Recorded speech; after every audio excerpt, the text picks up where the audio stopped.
As has been remarked by Robert Louis Stevenson in a charming little essay on this subject, it is scarcely possible to speak of books that have influenced one without finding oneself engaged on an autobiographical essay of a sort. A man's outlook on the problems of life is necessarily molded by the influences to which he has been subject, and especially by the influences brought to bear on him when at an impressionable age.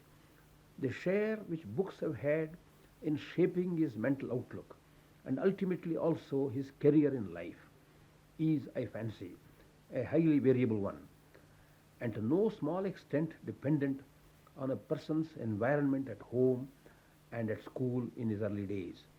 Indeed, a good home and a good school may be judged by the kind of books they put in the way of the growing young person for him to feed his mind and his emotions upon. I believe it's the exception rather than the rule for the books which are formally taught at school and at college to exercise any profound influence on the mind of the student. The element of compulsion introduced in the prescription of books for study is usually fatal to that attitude of mind which is necessary for the full appreciation of their contents. It is the books, the merits of which you have, so to say, discovered for yourself that really influence you.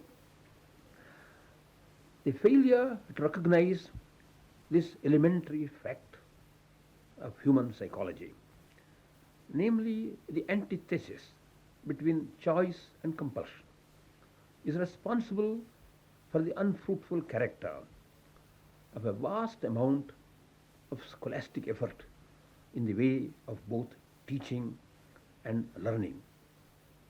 I can tell you here a story about myself, or rather against myself in this connection. Many years ago, a well meaning university prescribed Robert Louis Stevenson's well known story, Kidnapped, as an English text for the first arts course. I do not remember the precise number of times this text was taught or lectured upon in class, or the precise number of times I read through the book during the 2 years course of study for the examination. The copy I purchased and used disappeared in due course. One evening, a few years ago, a copy of Stevenson's Kidnapped, beautifully printed and bound, caught my eye at a railway bookstall. I was tempted to buy it and took it home and started reading the book before going to bed. Believe it or not, the story, or rather the manner of its telling, gripped me so powerfully that I had to finish reading the whole book at a sitting before retiring for the night. I had, so to say, discovered Stevenson's magic charm of writing for myself. Since then, I have read everything that Stevenson wrote with the keenest enjoyment. I finished my school and college career and all my examinations at the age of 18. In this short span of years had been compressed the study of 4 languages and of a great variety of diverse subjects, in several cases up to the highest university standards. A list of all the volumes I had to study would be of terrifying length. Did these books influence me?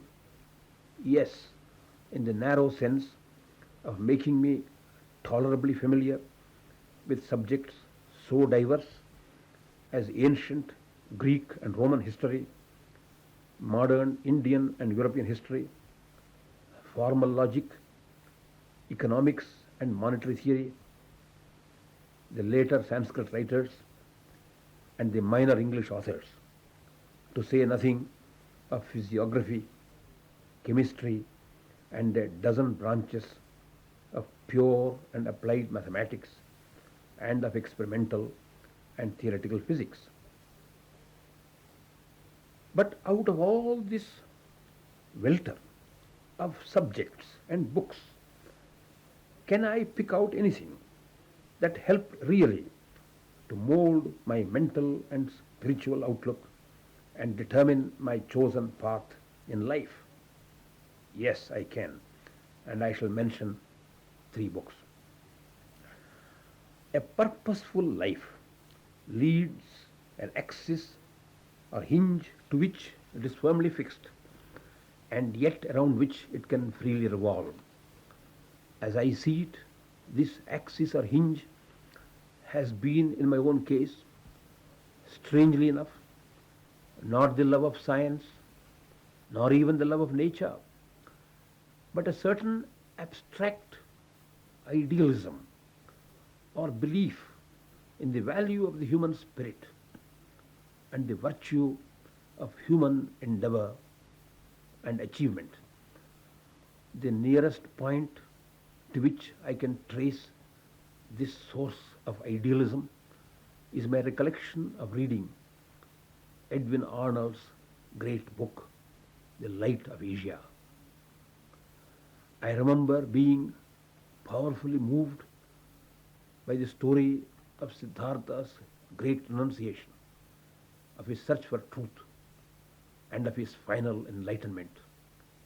This was at a time when I was young enough to be impressionable, and the reading of the book fixed firmly in my mind the idea that this capacity for renunciation in the pursuit of exalted aims is the very essence of human greatness. This is not an unfamiliar idea to us in India, but it is not easy to live up to. It has always seemed to me a surprising and regrettable fact that the profound teaching of the Buddha has not left a deeper and stronger impress on the life of our country, of which he was the greatest son that ever lived. The next of the books that I have to mention is one of the most remarkable works of all time, namely The Elements of Euclid.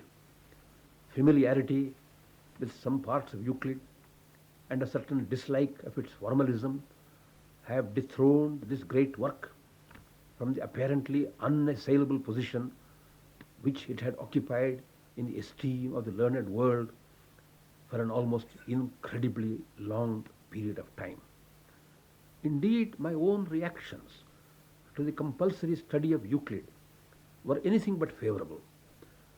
The reason for this is, I think, to be found in the excessive emphasis placed on the subject as an intellectual discipline and the undue attention given to details as distinguished from its broader aspects.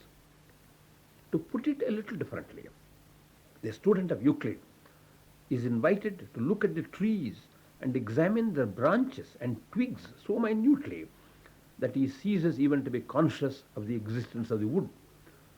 The real value of geometry appears when we consider it as a whole, not merely as the properties of straight lines, triangles and circles, but of everything else, curves, figures and solids of all kinds. Thus regarded, geometry makes a profound appeal both to our senses and to our intellect. Indeed, of all branches of mathematics, it is that which links most closely what we see with the eye with what we perceive by reasoning. The ancient Greeks had a fine sense of the value of intellectual discipline, and they had also a fine sense of the beautiful. They loved geometry just because it had both of these appeals. In my early years, it was a great struggle for me to learn to overcome the dislike of the formalism of Euclid and gradually to perceive the fascination and beauty of the subject. Not until many years later, however, did I fully appreciate the central position of geometry in relation to all natural knowledge.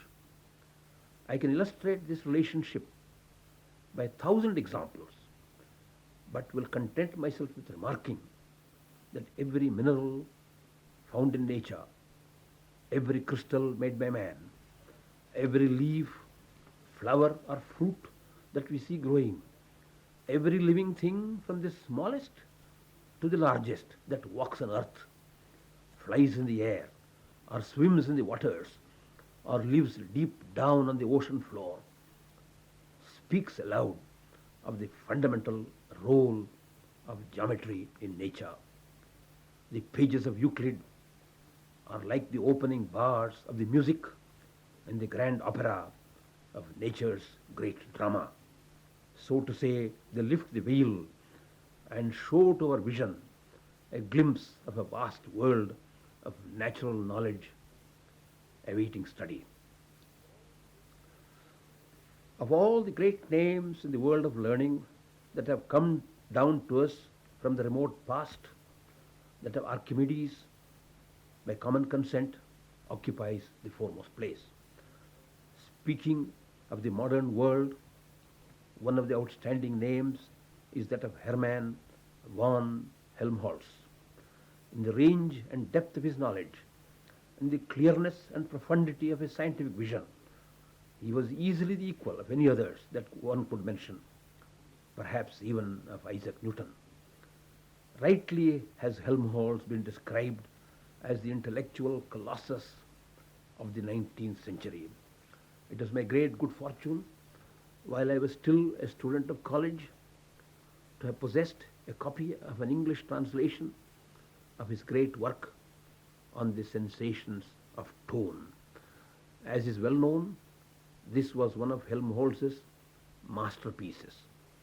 It treats the subject of music and musical instruments not only with profound knowledge and insight, but also with extreme clarity of language and expression. I discovered this book for myself and read it with the keenest interest and attention. It can be said without exaggeration that it profoundly influenced my intellectual outlook. For the first time, I understood from its perusal what scientific research really meant and how it could be undertaken. I also gathered from it a variety of problems for research, which were later to occupy my attention and keep me busy for many years. Helmholtz had written yet another great masterpiece entitled The Physiology of Vision. Unfortunately, this was not available to me as it had not then been translated into the English language.